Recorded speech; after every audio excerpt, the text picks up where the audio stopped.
Today's drama, Stakeout.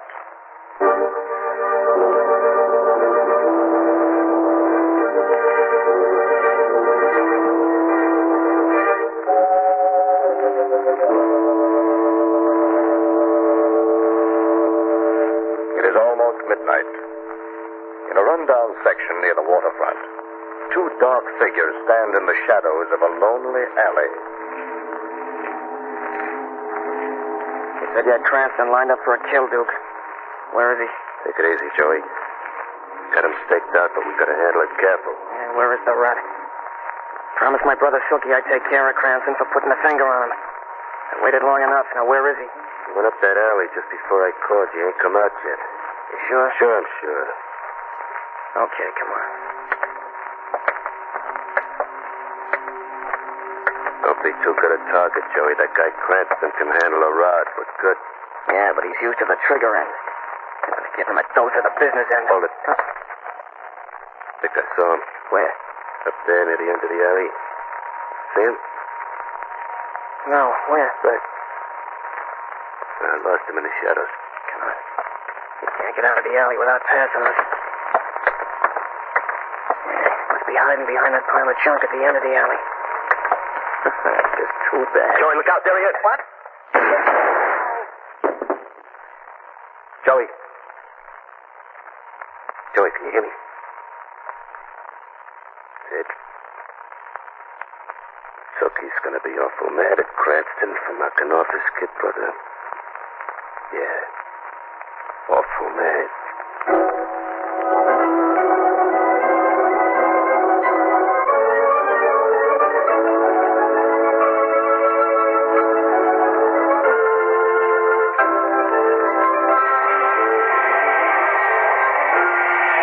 Stop the fight, Margot. Poor kid Lewis hasn't got a chance. The referee's raised his hands, Lamont. He is stopping. Oh, good. That boy's taken enough punishment for one night. The winner, Larry Walker, by a technical knockout. The time, 2 minutes and 4 seconds of the third round. Oh, I hope the next fight's more evenly matched, Lamont. No, it will be, Margot. In fact, that's the one we've come to see. Should be a classic. Well, look who's here. Hello, Monty. How's my favorite fight manager? Hello, Mr. Cranston. Hello, Miss Lane. Hello, Monty. Ain't been around a long time, seems like. Oh, hasn't been a fight worth coming out to in a long time, Monty. Ain't it the truth? They don't make 'em like Dempsey McClellan anymore. That's right. Cream puffs, that's what they are, like I always say. That's it. Oh, yes, son. What is it? What's phone call? I'll take it. Oh, excuse me, folks. Take good care of Margot, Monty. I'll be right back. Great fellow, that Mr. Cranston. Miss Lane, he ain't no jam, is he? Jam? What do you mean? Well, it's just when I hear around. I mind my own business, but I hear things. What kind of thing? Well, I hear he's hot for shooting. For a shooting? What? And now the stellar presentation of the evening. In this corner, weighing 187 1/2, wearing black trunks, Mike Taub of Brooklyn. Funny, Lamont should be back by now. This is the fight he wanted so badly to see. Well, maybe he got delayed. You want us to go see? I'll go with you, Monty. And in this corner, weighing 197 pounds, wearing purple trunks, Bobby Marcus, the Bridgeport farmer. Monty, he's not in any of the phone booths. Where could he have gone? Well, maybe the doorman's seen him. Hey, Jerry. Yes, sir. You see Mr. Cranston come back here? Mr. Cranston, yeah, he just asked me to flag him down a hack. You mean he left? But that's impossible. He wouldn't go home without telling me. He didn't go home, lady. Gave the hacky a joint named the Silver Slipper on Water Street. It ain't home. Silver Slipper, that's a tough dive. Hey, where you going, Miss Wayne? To the Silver Slipper, Monty. I'm old-fashioned. I like to go home with the man who brought me.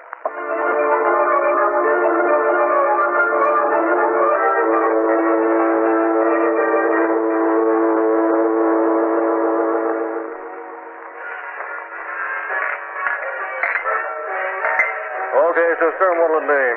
I don't think I want anything, thanks. I'm looking for a man. So it's a million dames. So you're looking someplace else, William? Well, you don't understand. The man I'm looking for came in here. Yeah? What's he look like? Tall, dark, good-looking. Oh, him. You mean he's here? Yeah, he's here. See that blonde at the corner table? Yes. Ask her. She knows where he is. Thanks. I beg your pardon. What did you do? Oh, I'm looking for Mr. Cranston. The bartender said you'd know where he was. Sorry, sister. He don't want to be disturbed. But look, he's with his lady friend. Now be a good girl and blow, huh? His lady friend? What? That's impossible. Oh, the shot that came from the back room. That's where Carl and Cranston are. Come on. Lamont! He shot her. He shot Carl. He's still got the gun. For heaven's sake, Lamont, what is this? I can't explain now, Margot. Don't let him get through that window. Stop him. Never mind him. How about Carla? Carla. Carla, can you hear me? Holy mackerel, she's dead.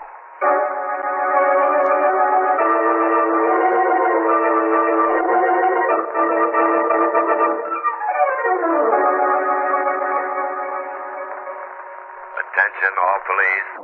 Lamont Cranston wanted for questioning in the murder of Carla Devons, cabaret entertainer. When last seen, Cranston was wearing... That's enough of that. Commissioner Weston, you can't believe Lamont is guilty of that girl's murder. I'm sorry, Margot. You saw him there yourself with a gun in his hand. He was innocent. Why did he run away? I don't know.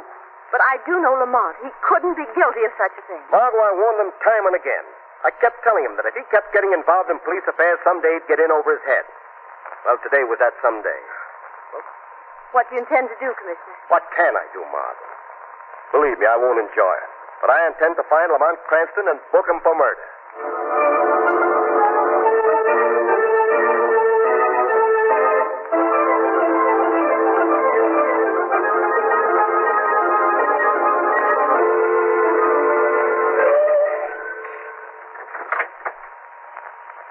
Lamont? Lamont, are you there? Good girl, Margot. Now, let's get away from here. You don't think Weston suspects you're on your way to meet me, do you? No. You sound angry, darling. Surely you don't believe... What can I believe, Lamont? Why did you run away? Why did I have to meet you like this? Because I have to stay free long enough to find who did kill that girl. Darling, how could you believe... I don't know what I believe. You leave me at the arena and go running off without a Well, word. didn't you get my message? I sent that usher back with word that I had an emergency call that I'd meet you at your place after the fight. An emergency call. Yes, she said it was a matter of life or death. She begged me to come to the Silver Slipper immediately. She said her name was Carla. I know. The blonde girl said you and Carla were old friends. That's ridiculous. We just started to talk when there was a shot from the window and someone threw a gun into the room. I was starting out the window after the killer when you and the crowd broke in. Darling, why didn't you stay? There was still a chance I could trap the killer before he got down the fire escape. I guess I believe you, Lamont. Oh, Lamont, get over. That car's trying to pass you. Hold on, Margot. They're trying to run us off the road. Watch it, Mark. You all right? Yes. They're getting out, Lamont. Two of them. Hello, Cranston. What is... Now don't move. What is this? The guy wants to see you, Cranston, awful bad. Well, who are you? What do you want? You don't know us, Cranston, but you know our boss. His name's Silk. Silky Reeves, remember? That hoodlum. What's he doing out of jail? You'll find out, Cranston. When you sent him up, you didn't do as good a job as you did on his kid brother. What? You're going to wish you'd gunned Silky, too. Gun? Wait a minute. I didn't kill Reeves' kid brother. No. Try telling that to Silky when we get there.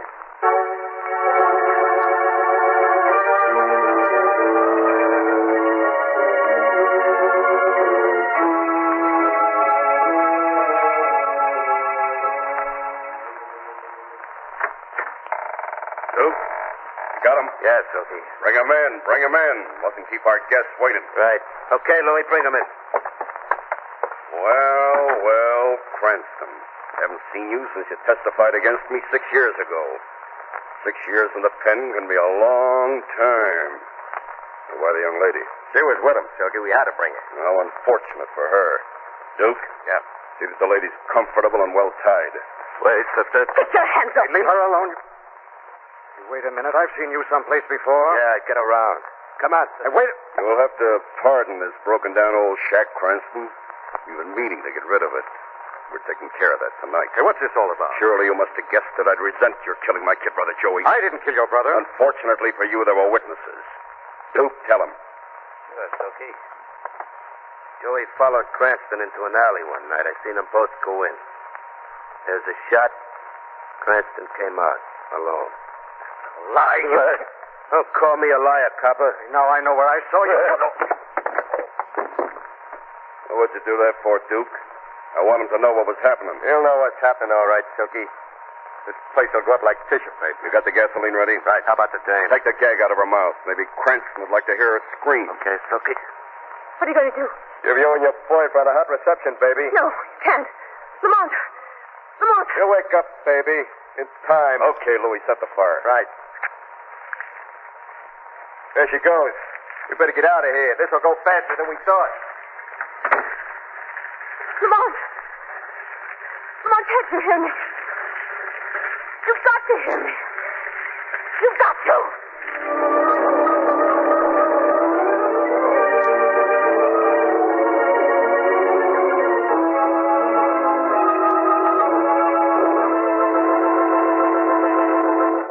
Lamont Cranston and Margot Lane are kidnapped by gangsters.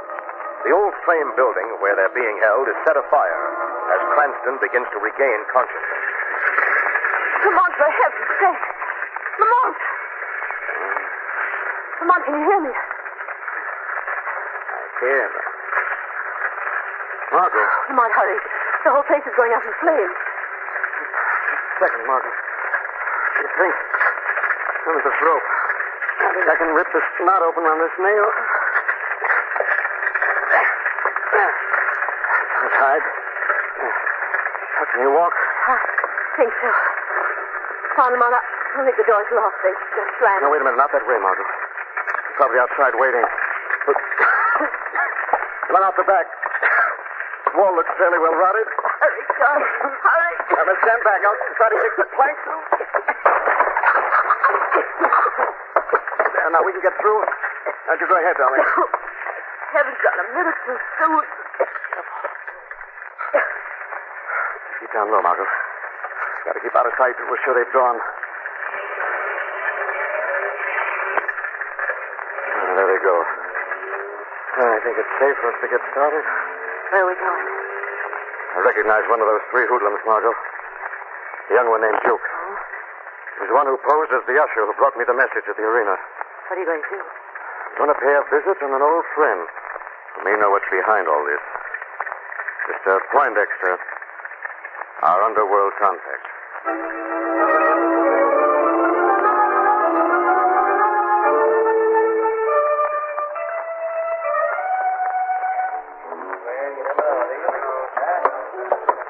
So, this is Mr. Poindexter's latest headquarters. Quite an exclusive little spot. If you don't mind sawdust and cobwebs. Not so loud, darling. This is considered the store club at the waterfront. There's Mr. Poindexter waiting for us. Oh, good evening, Mr. Poindexter. Mr. Cranston and the lovely Miss Lane. Be seated. By all means, be seated. Thank you, Mr. Poindexter.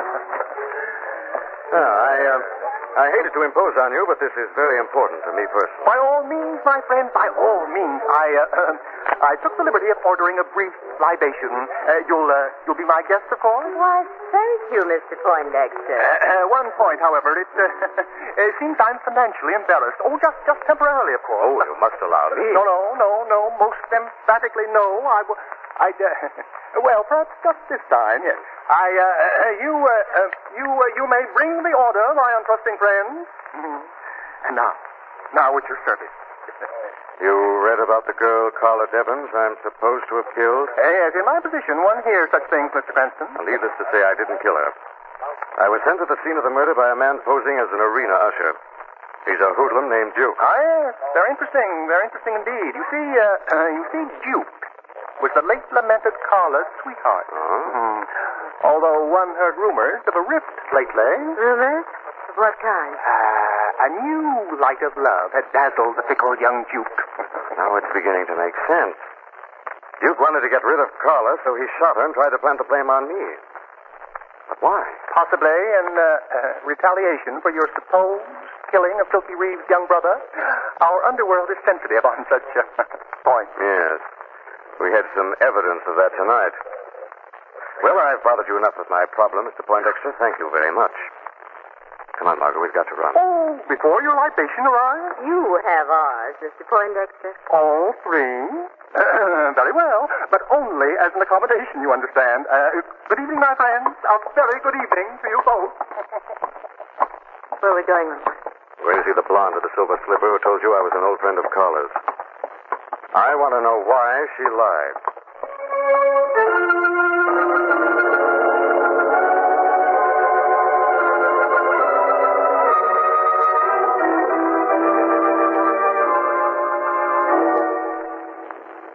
Apartment 2B, this is it, Margaret. It's where the blonde lives.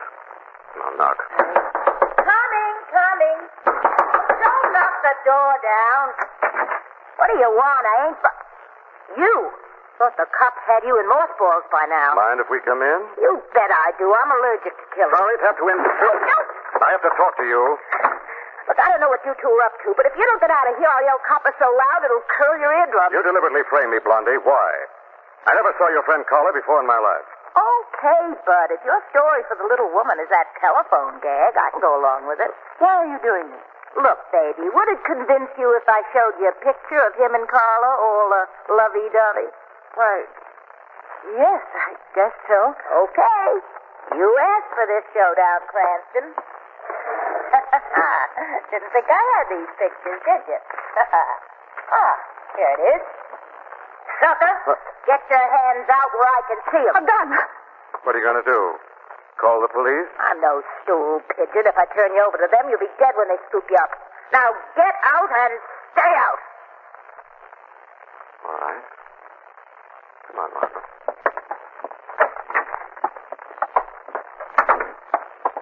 I wouldn't have believed it.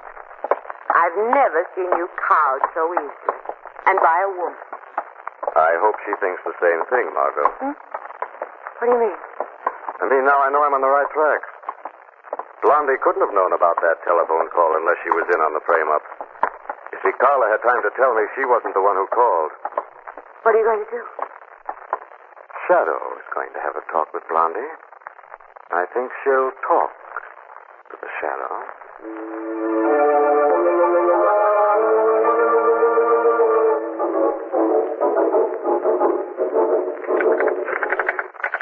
Try that number again, will you, operator?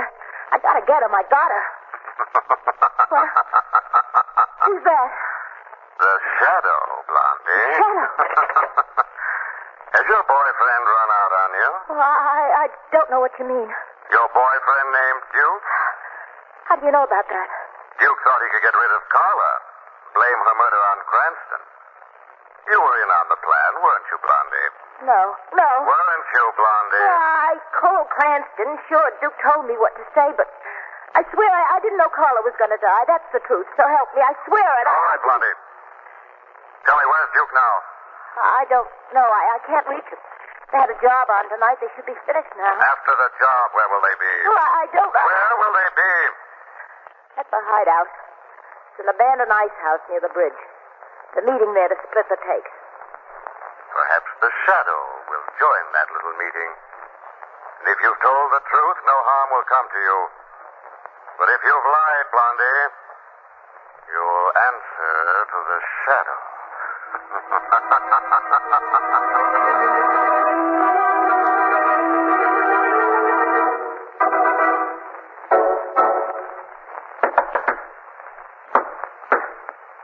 Yeah? Me, Louis Duke. About time you got here. Shookie's plenty thought you've a gun on that watchman. Better get in there. Here's Duke, Shookie. Well, if it isn't Daniel Boone. Now, look, Silky, I didn't mean to kill the old guy. I thought he was going for a rod, so I blasted him. You've been pretty fast for that rod lately, Duke. Okay, so I killed the guy. We made it clean, didn't we? That ain't the point. We're hotter than a 50-cent pistol, and I don't like being hot. Okay, fellas, if you don't like being hot, I can fix that. Hey, put up that rod. You crazy? No, just accommodating. You two complaining about being hot, I just figured to cool you off a little bit. Yeah, you kill us with that heater of yours, and the boys will know it was you. You wouldn't last a day. There's more than one way to cool a guy off in an old ice house like this, Louis. What are you talking about, Duke? That chamber ain't been used in years. Your ammonia pipes are still there. That's good enough. You think I'm going to let you... It says, Louis. That's smart, Silky. Now go on, back up, slow. Further. That's it. All right, Louis, open the door to the ice chamber. Only do it nice and slow like so I can watch your hands. Thanks. Now, boys, after you. Go on inside. So you think you're going to knock me and Louis off? Is that it, Duke? You catch on fast, Silky. I'm taking over. Boys will fight us, Duke. And when they do... When they do, you won't know it. Hey, you shot a hole in the ammonia pipe. So long, boys. Happy dreams. I'll see you in church. At the door. Oh, Jan. Jan, I can't budge it. Can't budge it. You set a little trap and fell into it, eh, Duke? Who said that? This is the Shadow, Duke. Shadow? I followed you in and closed the door behind me. I thought it was more polite that way. Get us out of here, Shadow. This place is filling up with ammonia. First, I want the truth about the murder of Carla Devons. From you, Duke. A guy named Cranston killed her. The truth, Duke. I tell you, Cranston did it. You lie. You killed her, Duke. She threatened to tell the truth about Joey Reeves, and you killed her. All right. All right, I killed her. All right. Let me out of here, will you? But Cranston didn't kill Joey Reeves either, Duke. Who did? Let us out of here, will you? You'll die with it. I think I can hold out a few minutes longer, Duke. Who killed Joey Reeves? Was it you, Duke? Was it? All right. All right. I killed him. You killed my brother. You dirty double crossing rat. I'll get you. No, you don't. There'll be no more killing, Silky. Now, let's have some air.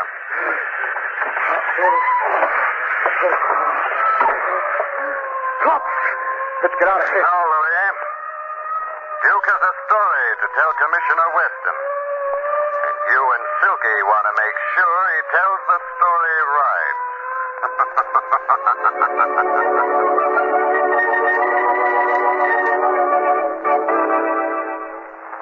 Well, Cranston, I've straightened it out for you this time.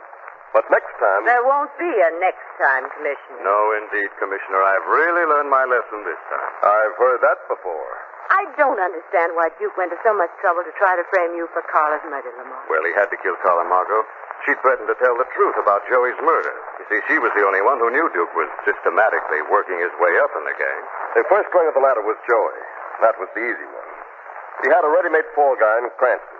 Louis, who was number 2 man in the gang, was slated to go next. And finally, Silky Reeves himself. It was certainly an ingenious stakeout. You know, for a while, Commissioner, I almost believed I was guilty myself. So did I. And what's worse, so would a jury. I'm afraid you have something there, Commissioner. So from now on, leave police work to the police. Lamont Cranston, you uncross those fingers.